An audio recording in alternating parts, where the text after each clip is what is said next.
ব্রাহ্মণবাড়িয়া সদর উপজেলার সরাইল বিশ্ব রোড মোড়ে অবস্থিত তিতাসের 14 নম্বর কূপটি গত 2000 সালে খনন করা হয়। ওই সময়ে কূপটি দৈনিক 29.5 মিলিয়ন ঘনফুট গ্যাস উৎপাদন ক্ষমতা সম্পন্ন ছিল। তবে উৎপাদনের 2 দশক পর 2021 সালে গ্যাসের সঙ্গে মাত্রা অতিরিক্ত পানি ওঠায় 2021 সালে 1 নভেম্বর কূপটি বন্ধ ঘোষণা করে গ্যাসফিল কর্তৃপক্ষ।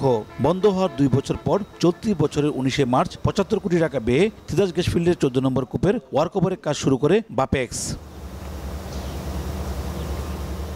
প্রকল্প পরিচালক জানান, চলতি সপ্তাহের 21 মে তিতাসের 14 নম্বর কূপ থেকে পরীক্ষামূলক গ্যাস উত্তোলন শুরু হয়। এই কূপ থেকে প্রতিদিন 12 মিলিয়ন ঘনফুট গ্যাস জাতীয় গ্রিডে যুক্ত হচ্ছে।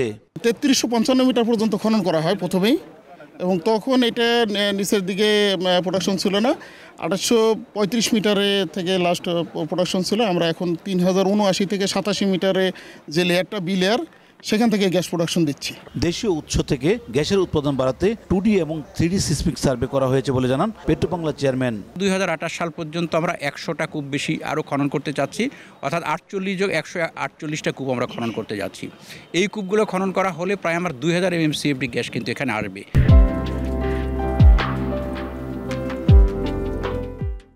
জ্বালানি সচিব জানান, 48টি নতুন কূপ খনন ওয়ার্কওভার করা হচ্ছে।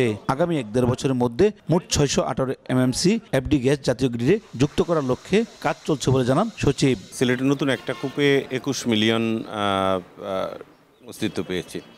তো সব মিলিয়ে আমরা আশাবাদী, আমরা যে এই কাজগুলো করছি, আমাদের 48টি কূপ নতুন কূপ খনন, ওয়ার্কওভার এবং ইত্যাদি কাজের জন্য আমাদের টার্গেট হলো আগামী 1-1.5 বছরের মধ্যে যাতে টোটাল 618 MMCFD গ্যাস আমাদের গ্রিডে সংযুক্ত হয়। Bangladesh gas field company limited Titas, Habiganj, Bakhrabad ও মেঘনা গ্যাস ফিল্ড সহ বন্ধ থাকা 7টি কূপ ওয়ার্কওভারের জন্য 523 কোটি টাকা ব্যয়ে একটি প্রকল্প হাতে নেয়। এর মধ্যে 4টি কূপের ওয়ার্কওভার কাজ করছে বাপেক্স, বাকি 3টি কাজ দেওয়া হচ্ছে বিদেশি প্রতিষ্ঠানকে। তীব্র গ্যাস সংকটের কারণে দেশের কলকারখানাগুলো যখন খুঁড়িয়ে খুঁড়িয়ে চলছিল, ঠিক সে সময় তিতাস 14 নম্বর কূপের এই গ্যাস জাতীয় গ্রিডে যুক্ত হওয়ার ফলে আধারে আলোর দীপশিখা হয়ে কাজ করবে বলে মনে করছেন সংশ্লিষ্টরা। উজ্জ্বল চক্রবর্তী, সময় সংবাদ, ব্রাহ্মণবাড়িয়া।